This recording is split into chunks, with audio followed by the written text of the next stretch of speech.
Welcome! This is the account with the report for day 409 of the war in Ukraine. Thank you for joining me.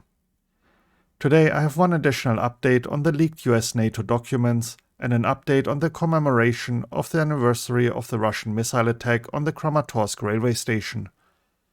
All other updates are grouped into the usual: situation inside Ukraine, the occupied territories, Russia and Belarus, and the international developments. Before we start the news though, the flashpoints along the front. Bakhmut.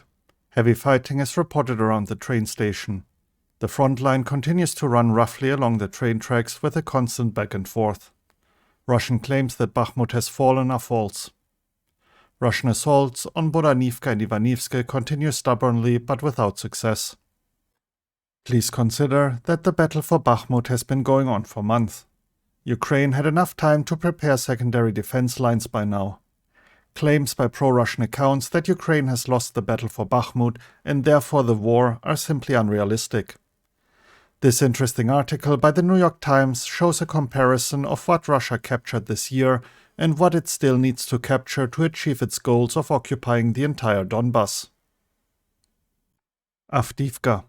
It seems Ukraine managed to stabilize the situation around Avdiivka.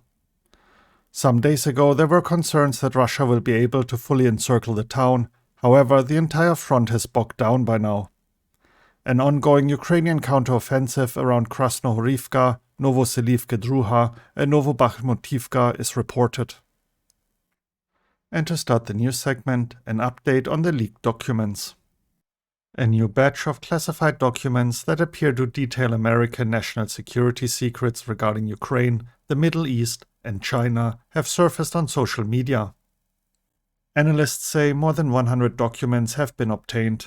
The scale of the leak, along with the sensitivity of the documents themselves, could be hugely damaging, a US official said.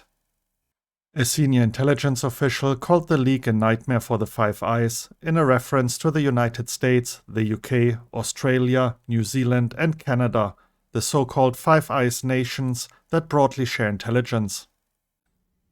And now the updates on the commemoration of the anniversary of the Russian missile attack on the Kramatorsk railway station. On April 8, 2022, Russian invaders attacked a railway station in Kramatorsk with an Iskander ballistic missile. The Ukrainian government estimates that between 1,000 to 4,000 civilians, mostly women and children, were waiting at the station for evacuation. According to official numbers, 61 people, including 7 children, were killed and over 110 people were injured. The attack sparked international condemnation. A minute of silence was observed at all Ukrainian railway stations at 10:30 a.m. today. A look at all the minor updates out of Ukraine. A petition for the discharge of soldiers who have served 18 months since their military call-up has garnered the necessary number of 25,000 signatures to be considered by President Volodymyr Zelensky. During winter 2022 to 2023, Russians carried out more than 1,200 missile and drone attacks on key energy facilities. Of those, more than 250 hit targets, damaging 43% of the main networks. Next up, the latest regarding the situation in the occupied territories.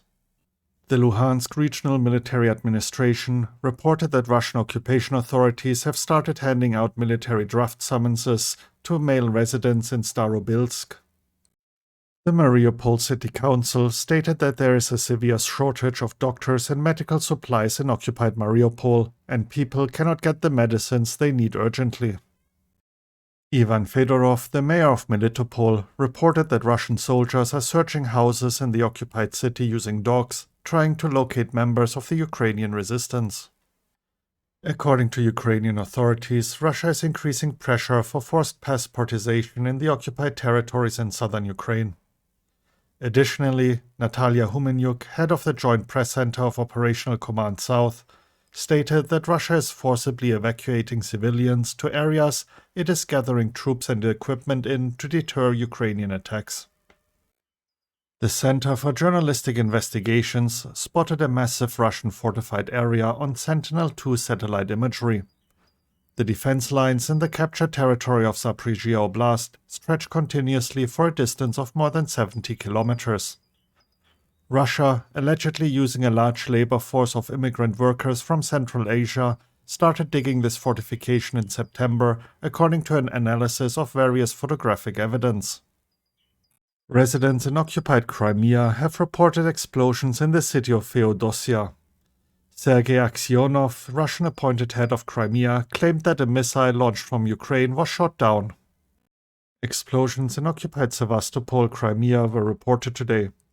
Governor Mikhail Razvoshaev claimed that preventive work in the interests of anti-submarine and sabotage support is being carried out.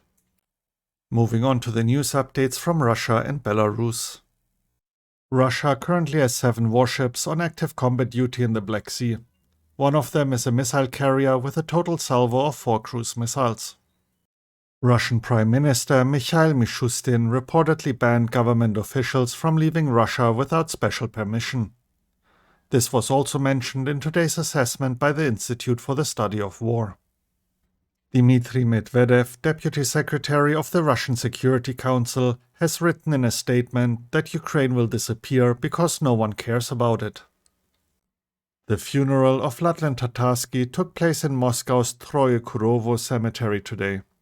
Both Yevgeny Prigozhin, head of the Wagner PMC, and Leonid Slutsky, the head of Russia's Liberal Democratic Party, were among those attending. A sledgehammer with the inscription, "To Vladlen Tatarsky from Wagner Group fighters, your work lives on," was placed next to the coffin. Between 100 to 1,000 people came to pay their respects. And to wrap up the news segment, the international developments. US President Joe Biden signed a decree extending for another year the sanctions against Russia which were imposed in April 2021 over harmful foreign activities of the Russian government and expanded in March 2022 after Moscow's full-scale invasion of Ukraine.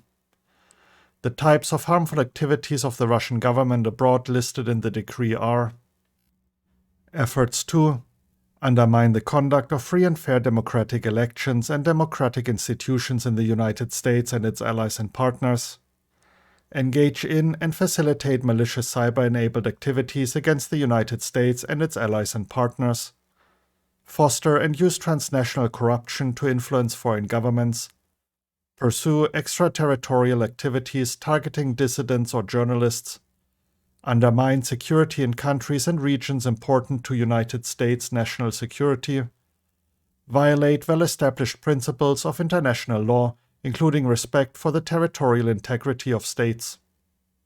According to the Vice Minister of Foreign Affairs of Lithuania, Mantas Andominas, the NATO summit in Vilnius will be successful should Ukraine be offered a clear path for joining NATO. Yesterday, the Parliament of Lithuania adopted a resolution for the NATO summit, including an official invitation for Ukraine to join. And now for the intelligence report segment, starting as usual with the UK Ministry of Defense. Russia's campaign to severely degrade Ukraine's unified energy system, UES, within the 2022-23 winter has highly likely failed. Russia has conducted long-range strikes since October 2022, but large-scale attacks have become rare since early March 2023. Smaller-scale strikes with fewer than 25 munitions continue, but are highly likely having much less impact on the UES. Ukraine's network operating companies continue to source replacement transformers and other critical components. Transporting and installing these components is a major logistical challenge, especially high-voltage transformers which weigh at least 100 tons. Ukraine's energy situation will likely improve with the arrival of warmer weather. Planning and preparations for next winter have likely already begun. A look at the latest assessment by the Institute for the Study of War. Russian mill bloggers responded with speculative anxiety to reportedly leaked and possibly altered classified US military documents about the war in Ukraine, indicating continued fear over the prospect of future Ukrainian counteroffensives in the Russian information space.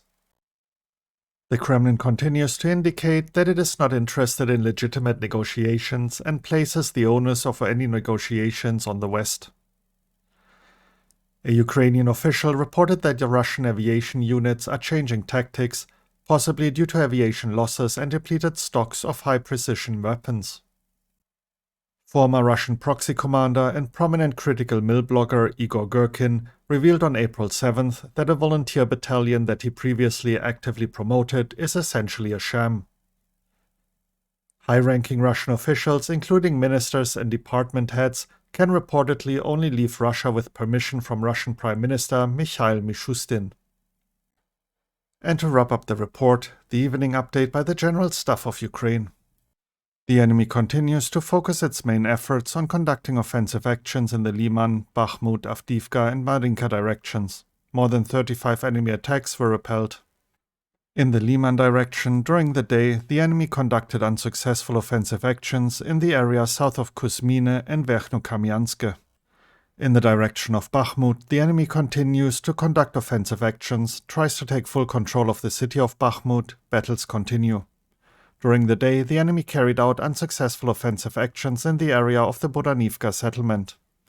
The units of the defense forces repelled about 10 enemy attacks on the indicated section of the front. In the Avdiivka and Marinka directions, the enemy carried out unsuccessful offensive actions in the Novokalinove, Siverne, Pervomaiske and Marinka directions. The fiercest battles on the indicated part of the front continue for Marinka, where more than 10 enemy attacks were repelled. In the Zaporizhzhia and Kherson directions, the enemy continues to build up defensive lines and positions in terms of fortification. The Russian invaders continue to suffer heavy losses.